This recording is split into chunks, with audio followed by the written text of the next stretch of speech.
Buenas Hola noches, Ángel, ¿qué tal? Don muy Pablo, bien, ¿cómo estás tú? gracias a Dios, muy bien. ¿Desde dónde te conectas?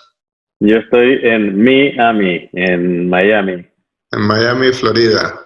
Bueno, Sí, pues saludos desde España, desde Madrid, y aprovechamos pues igualmente. para saludar a todos los espectadores de Estado de Alarma, a los que vamos a presentar hoy un formato nuevo en el que vamos pues a comentar algunos aspectos de la actualidad, mmm, probablemente cada semana. Y estaba pensando, Pablo, que esta semana, el miércoles pasado, fue el día de memoria de las víctimas del Holocausto, el pasado día 27, un día de recuerdo y de conmemoración. Y quizá podríamos hablar de lo que significa eso, mmm, para los judíos, por supuesto, pero en general para el resto de las personas, y si eso tiene implicaciones hoy día, si tiene alguna lectura hoy día. ¿Qué te parece? Me parece bien y además yo en las redes sociales tuve oportunidad de ver a muchos personajes de la izquierda incluso hablando de que era el día del recuerdo de las víctimas del Holocausto. Es interesante porque es uno de los pocos días en los cuales esta gente se digna o siente el impulso de honrar a un judío cuando el resto del año más bien se la pasan machacando al único Estado judío que hay y a los judíos que apoyan a ese único Estado judío, ¿no? Entonces, yo en alguna oportunidad te oí hablar a ti de la diferencia entre la preocupación por los judíos vivos y los judíos muertos. Y claro, al hablar de judíos muertos, pues ellos lo hacen muy alegremente o muy bien dispuestos, no así cuando tienen que hablar de los judíos vivos, en particularmente en el Estado-nación de los judíos. Sí, quizá ese es el test fundamental, ¿no?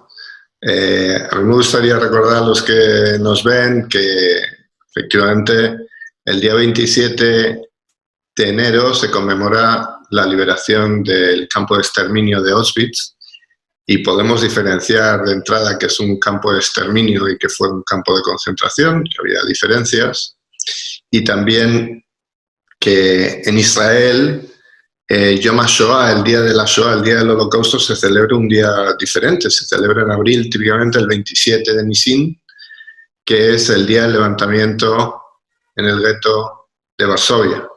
Es un día de rebeldía y de lucha.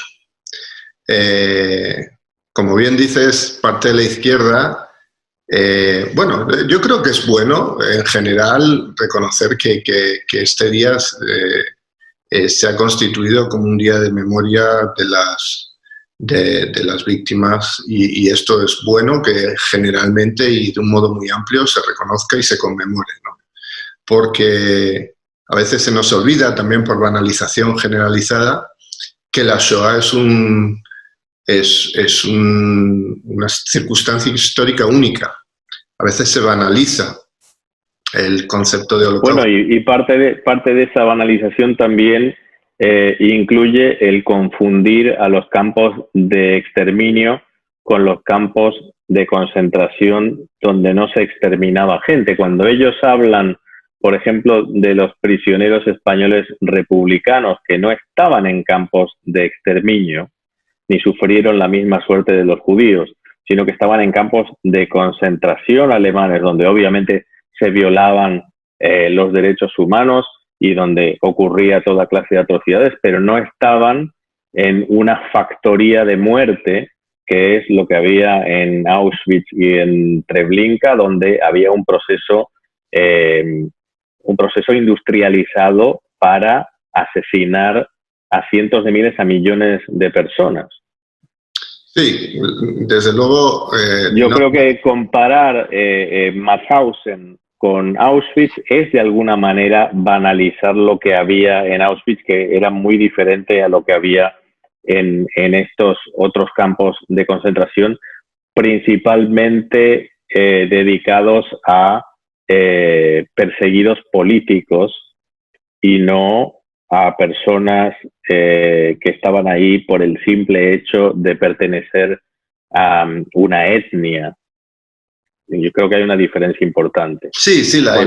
Cuando hablan de y confunden eso, creo que es deliberado y al mismo tiempo constituye una banalización porque es muy distinto lo que pasaba en algunos de estos campos y en otros campos localizados en territorio polaco, administrados por los nazis, donde estaba sucediendo un proceso industrializado de asesinato. Sí, vamos a ver, entre grados de horror hay que empezar por decir que el régimen nazi y sus diferentes apoyos eran una mano de asesinos inhumanos, que el grado de terror político que ejercieron, el grado de conculcación de derechos humanos que afectó a tantas personas, disidentes, opositores políticos, todo tipo de minorías, personas con discapacidad, gitanos, fue un horror, un completo horror. Y eso nadie lo olvida ni nadie lo puede cuestionar. Pero es cierto que el intento de acabar con una raza, acabar con un pueblo, mujeres, niños, ancianos, 1,5 millones de niños, querían borrar a un pueblo del mapa de la historia. Y eso es una circunstancia única. Y como dices, tuvo un carácter industrial. Y entonces cuando vemos en este día que genera un consenso generalizado de repulsa, pues está muy bien. Para mí, como has dicho, la marca de honestidad y de verdad en este recuerdo es si los que expresan su condena en este día la expresan el resto de los 364 días del año, cuando hay regímenes hoy día con relaciones diplomáticas con España y con apoyos políticos a un partido del gobierno en España, que lo que no ocultan es su intención genocida por la vía del cataclismo nuclear contra el Estado que hoy alberga la mitad de los judíos del mundo, y muchos de ellos, por supuesto, los supervivientes de ese holocausto que se conmemora. Hay un nivel de cinismo y de hipocresía verdaderamente insoportable. Así es, pero bueno, yo creo que no es por ignorancia de la historia, no es por ignorancia de los objetivos del régimen de los ayatolas, que dicho sea de paso, no sé si los subvencionarán todavía, pero los han subvencionado durante bastante tiempo. No sé si no creo que sea por ignorancia, sino que es simplemente una elección que hacen, la de no hablar o ignorar o simplemente referirse a lo otro o incluso confundir, porque a mí me molesta profundamente, cuando se confunde deliberadamente lo que pasaba en estos campos en territorio alemán, donde había prisioneros españoles republicanos, muchos de ellos combatientes contra el régimen nazi. O sea, este tipo de campos también los había en la Unión Soviética, ¿no? En cambio, no había no había el otro tipo de campos, que es los que estamos recordando en el Día de la Memoria del Holocausto, que son los campos de exterminio. Y esa confusión a mí me parece malintencionada y me parece que de alguna manera están tratando de llevar agua a su propio molino, pero tergiversando la historia. En muchos casos, además, se menciona el Día de Memoria de las Víctimas del Holocausto y no se mencionan a los judíos. Hemos visto algunas de estas declaraciones que pues añaden sal a la herida, ¿no? O sea, estás recordando el día de la memoria de 6 millones de personas, 1,5 millones de niños exterminados del modo más cruel, más sanguinario, y no puedes mencionar que el 90% de las víctimas de ese proceso industrial fueron víctimas por ser parte de un pueblo, y ese pueblo tiene un nombre, y ese pueblo sobrevivió a ese oscuro agujero de la historia, y ese pueblo hoy sigue vivo, y ese pueblo además tiene un Estado que precisamente se va a asegurar de que esa situación de indefensión, de depender de otros para intentar sobrevivir, y esos otros durante mucho tiempo, durante años, quisieron ignorar lo que estaba pasando, pues que ese pueblo ha renacido de sus cenizas y ahora se sabe defender por sí mismo. Y no mencionar ese pueblo tiene un tic muy oscuro, va mucho más allá de la hipocresía y del sarcasmo y del cinismo. Tiene casi el olor a revancha o a la rabia que le da en el fondo a los antisemitas que los judíos no solo hayamos sobrevivido, sino que además hoy nos podamos defender. No, y además el ejemplo de Israel, que es un país que hasta no hace mucho tiempo era un país bastante pobre, ¿no? Sin recursos naturales, recibiendo cantidades enormes para su tamaño de inmigrantes completamente indigentes que venían sin nada, y lo que ha logrado particularmente en las últimas 3 décadas y de convertirse de un país que tenía un ingreso latinoamericano en un país que tiene un ingreso quizás levemente superior al promedio de la Unión Europea en una cuestión desde los años 90 hasta ahora. Y obviamente no lo lograron mediante las políticas que le gusta a la izquierda, ¿no? Sí, más bien lo contrario. Israel durante mucho tiempo estuvo gobernado por una izquierda blanda. Los fundadores del Estado eran ideológicamente de izquierda, pero el país realmente logró crecer económicamente y convertirse en un país próspero cuando finalmente abandonaron esas políticas, en particular en lo económico. Y fíjate, a veces se nos olvida, para los judíos de hoy, los judíos que decimos nunca más, pero que lo decimos, lo creemos y estamos dispuestos a defender que eso sea una realidad, el orgullo que nos produce la realidad de ese Estado judío hoy. Pero es que no hay que olvidar que ese Estado judío en 1967, no voy a hablar ni siquiera de 1948, en la Guerra de Independencia, donde vencieron o fueron capaces de rechazar el ataque de todos los países árabes que les rodeaban, pues unos desarrapados en realidad, unos pobres supervivientes.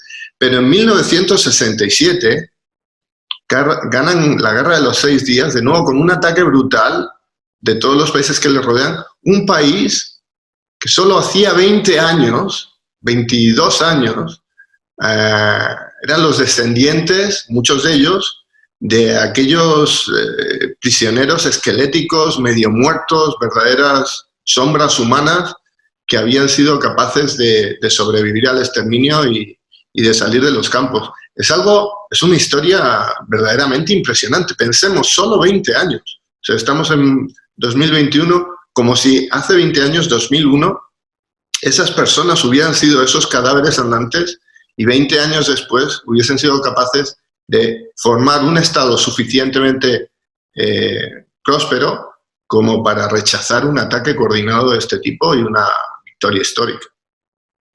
Y en el 67, Ángel, también, casi la tercera parte de la población no tenía ni 20 años ni 10 años allí, habían sido completamente desposeídos de sus hogares ancestrales en distintos países de mayoría musulmana, en su mayoría árabes, pero también Irán y Afganistán. Y eran gente que llegó con lo opuesto, que eran, estaban tratando de sobrevivir en un país pobre que a duras penas podía abastecerse de lo más esencial. Y sin embargo, es verdad que lograron esta victoria increíble a pesar de ese enorme desafío que enfrentaban. Pero es que no hay nada que ponga más nervioso a un antisemita precisamente que un judío que no solo tiene la voluntad de defenderse, la voluntad de no estar, de no ser víctima, sino que además tiene los medios para hacerlo. Eso es algo que les pone nerviosísimos, que es algo que no pueden soportar. Ellos prefieren el judío sumiso, la víctima de sacrificio, el judío dócil y el judío que pide perdón por serlo, o por lo menos, o incluso pues oculta su condición para intentar pasar desapercibido. Quizás tenga que ver también con esa victoria tan abrumadora en el 67, que de pronto la izquierda se diera vuelta en lo que se refiere a Israel, ¿no? Porque hasta ese momento la izquierda tenía mucha simpatía por Israel y de pronto cuando los israelíes se defienden y cuando los israelíes tienen éxito y cuando demuestran al mundo que ellos solos pueden valerse por sí mismos, empiezan a ser rechazados por esa misma izquierda. Es que es el nuevo judío, si se le puede llamar así, no sé si ni siquiera es un término aceptable, pero es el judío, de nuevo, que ya rechaza ser víctima, que reconoce que el sueño del sionismo, que es tener un Estado propio en el que los judíos puedan vivir como judíos, ni mejores ni peores que cualquier otro Estado, pero un Estado propio donde se pueda vivir como judío en mayoría judía, que además ese Estado rechaza ser un Estado débil, que rechaza ser una víctima, que rechaza ser permanentemente el objetivo posible de sus vecinos, que a lo más que puede aspirar es a ser medio aceptado en la región, pero no en un estatus de igual a igual, consentido en el mejor de los casos. Cuando rechaza ese papel y reclama el papel de igual a igual, eso, por supuesto, como digo, a los antisemitas, y en el mundo árabe, pues históricamente había muchos, ellos están acostumbrados, como decías, a que esas minorías judías fueran ciudadanos de segunda, que pagaban impuestos aparte, que eran tolerados, pero no eran ciudadanos de... Sí, pagaban una multa, pagaban la jizya era una multa, básicamente para poder vivir en paz, ¿no? Claro. Sí, sin ser de la parte de la religión islámica dominante. Claro, y el judío colectivo representado por Israel en ese momento rechaza ese papel en esa región del mundo y reclama un papel de igual a igual, ni mejor ni peor, de igual a igual. Y claro, eso los pone de los nervios. Pero ha pasado más de medio siglo de eso, ¿no? Y yo creo que esa actitud por parte de la izquierda ha evolucionado muy mal en esa dirección, al punto de que hoy en día muchos de ellos abrazan los mismos estereotipos y las mismas campañas difamatorias que sus supuestos némesis fascistas promovían a mitades del siglo pasado. Bueno, es que no sé hasta qué punto eran sus némesis. Al final, el pacto nazi-soviético sucede por algo, se reparte en Polonia por algo, cometen crímenes con los polacos por algo, de un lado y de otro. O sea, al final no sé hasta qué punto eran némesis. Lo que pasa es que cuando dos estados totalitarios llegan a un entente, al final pues acabarán chocando porque su objetivo es la imposición y la dominación, y por lo tanto es una situación muy frágil, pero en principio ellos tenían un acuerdo. Sí, sí. La partición de Polonia, al día de hoy todavía algunos apologistas soviéticos tratan de justificarla de alguna manera, ¿no? Pero no tiene ni pies ni cabeza. Fue básicamente un acuerdo entre Stalin y Hitler para descuartizar Polonia y para dividirse entre ellos lo que era un país que estaba ahí, un país independiente que ellos no creían que tenía derecho a existir. Y un país que tenía una historia de antisemitismo como algunos de los países de esa región, y en realidad como toda Europa, pero bueno, Polonia en particular, una historia de antisemitismo muy turbia, ¿no? Ahora vemos que hay un gobierno de, digamos, no sé cómo lo llamarías tú, de derecha... Nacionalista, ¿no? Sí, una derecha nacionalista dura, que ahora mismo pues intenta blanquear su historia, ¿no? Intenta decir que los polacos no colaboraron, que allí hubo campos sí, pero que eran todos alemanes y que ellos no tuvieron nada que ver. Hombre, resulta interesante que los polacos o la ultraderecha polaca, que históricamente ha sido profundamente antisemita y profundamente peligrosa, ahora ya ni siquiera tenga las ganas, la fuerza, no ya digo de justificar el holocausto, no ya digo de minimizarlo o de banalizarlo, no ya digo ni siquiera de intentar blanquearlo, digo de echar la culpa al otro. Es a lo más que aspiran, ¿no? Esto también pasa, por ejemplo, en Ucrania. En Ucrania, que realmente no existía como país hasta el año 90, ¿no? Ucrania era una creación dentro de la Unión Soviética, pero había sido parte del Imperio Ruso durante muchísimo tiempo. Y ellos, durante la Segunda Guerra Mundial, tuvieron nacionalistas ucranianos aliados con los nazis, que hoy en día tratan de ensalzar para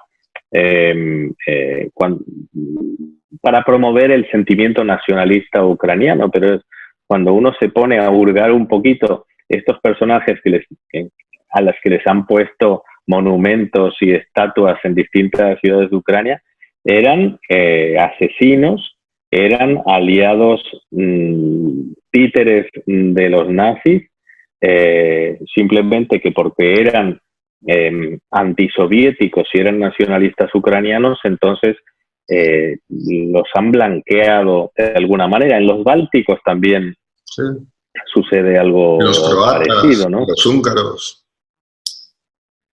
Así es. Oh, los nazis se apoyaron en sus franquicias locales.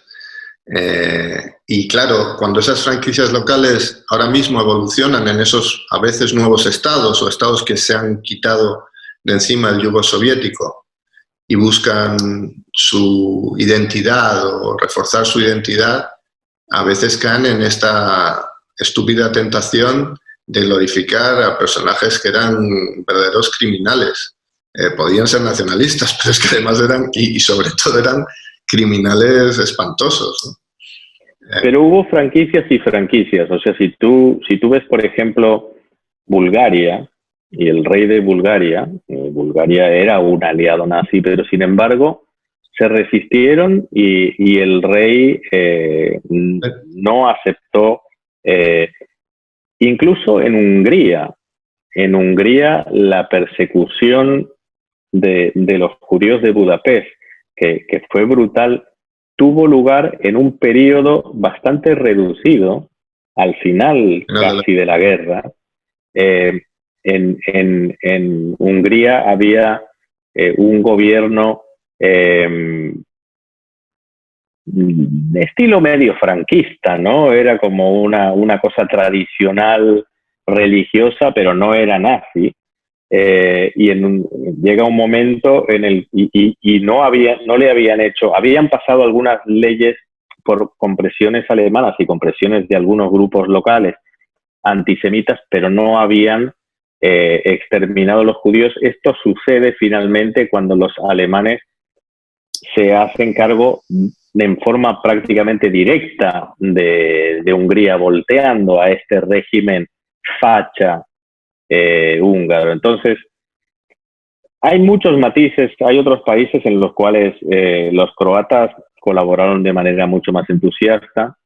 Entusiasta en Grecia y carnicera. Los ustachas eran... O sea, hasta parece que hasta sorprendían a los nazis por su barbarie, ¿no?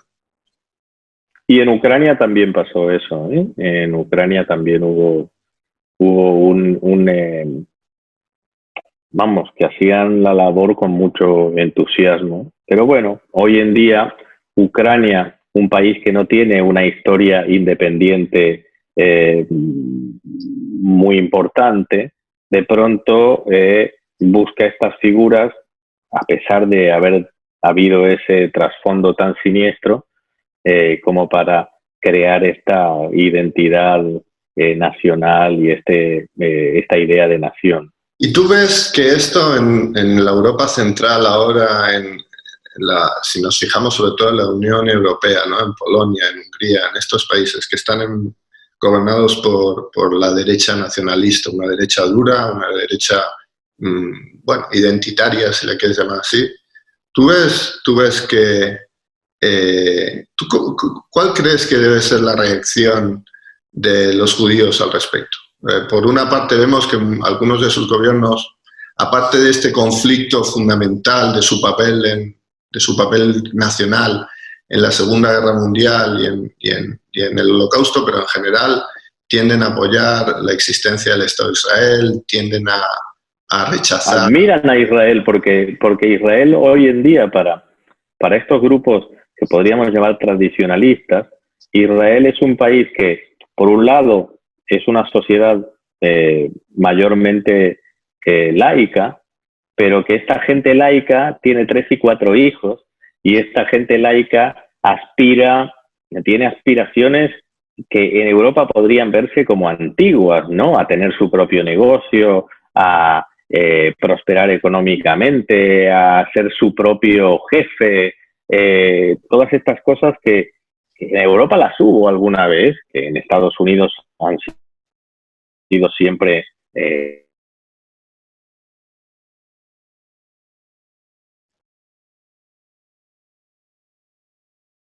rendida y admiran la actitud de los israelíes, aunque quizás históricamente no les hayan gustado los judíos.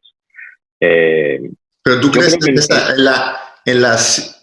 te voy a decir ni en la sinceridad, sino en que los judíos, Israel, se puedan fiar de esta gente, o es un aliado de conveniencia que oculta su verdadero perfil y sus verdaderas intenciones? Yo la verdad es que no, yo creo que ya no hay esa animadversión que había. Yo creo que esa amenaza, hay unos grupos, cuando me hablan a mí del antisemitismo de la extrema derecha en países de la Unión Europea, son unos grupos marginales de unos pirados que se emborrachan y salen a grafitear las paredes de un cementerio judío, cosas por el estilo. Los actos realmente peligrosos, donde se han atacado escuelas, donde ha habido personas asesinadas, en el caso de Francia, por ejemplo, no han sido estos personajes totalmente marginales, sino que han sido personajes vinculados más bien con el mundo islamista, que está en una cierta alianza con la izquierda y no con la derecha. En el caso de España, por ejemplo, en el caso de España no hay estos antisemitas de derecha, son 5 gatos, son 5 gatos completamente marginales, no representados en el Parlamento de ninguna manera, y en cambio los antisemitas de izquierda están hasta representados en el gobierno, quienes simpatizan con la actitud de Irán, por ejemplo, que promueve la idea de un segundo holocausto de índole nuclear. Esos están en el poder en España en este momento. No serán del partido principal del gobierno, pero están en el gobierno. Eso, yo creo que no hay una contrapartida en la izquierda de ningún país europeo. En Hungría, el único partido que se ha manifestado abiertamente contra los judíos, que es Jobbik, está en la oposición ahora. O sea, no están, solamente no participan del gobierno de Orbán, sino que se han unido a este gran frente opositor, y han sido recibidos por ellos, por los socialdemócratas y por los liberales. Están aliados con ellos en este momento. Yo, mira, en esto podemos estar parcialmente de acuerdo. A mí me parece que la deriva nacionalista identitaria exclusiva de algunos países es que tiene ese tinte, tiene ese sabor rancio y peligroso, y me parece que su alianza con Israel y con los judíos es más utilitarista que sincera y más temporal que permanente. Pero sí estoy de acuerdo contigo en una cosa, que es que si hoy tenemos que pensar en un riesgo existencial para los judíos, para el Estado judío, para nuestro bienestar en Europa, no creo que se venga, como tú dices, de esos grupos marginales, ni siquiera de esos gobiernos nacionalistas. Vienen de grupos que están homologados como parte del sistema democrático y que, como digo, lloran sus lágrimas de cocodrilo un día al año, y el resto de los 364 días se dedican a intentar discriminar, a intentar victimizar, a criminalizar, a demonizar, a excluir a las minorías judías de sus propios países y al Estado-nación que representa la protección de los judíos del mundo. Esa gente sí que es peligrosa. Y es peligrosa porque fundamentalmente, y usando, como dices, incluso las imágenes clásicas de los libelos antisemitas, adaptados a hoy, pues tienen esos fines. Y a mí no se me olvida que la Shoah, el Holocausto, no empieza en los campos de exterminio, no empieza en los hornos, acaba ahí. Empezó con el señalamiento, empezó con los boicots, empezó con la criminalización, empezó excluyendo a la minoría judía. Sí, sí. Y eso lo estamos viendo hoy día en España. Por supuesto que no tiene, ni probablemente, no quiera Dios, acabe igual que acabó en los años 30 y 40, pero empezó así. Ángel, es verdad, pero si tú observas Europa hoy en día, donde hay muchísimos menos judíos hoy de los que hubo históricamente durante muchos siglos, y ves las ciudades que tienen las poblaciones judías más importantes de Europa, París, Londres, Berlín, Budapest, ¿en qué ciudad están más seguros y más a gusto los judíos hoy en día de aquellas? Bueno, dicen que en Budapest, eso he oído por ahí.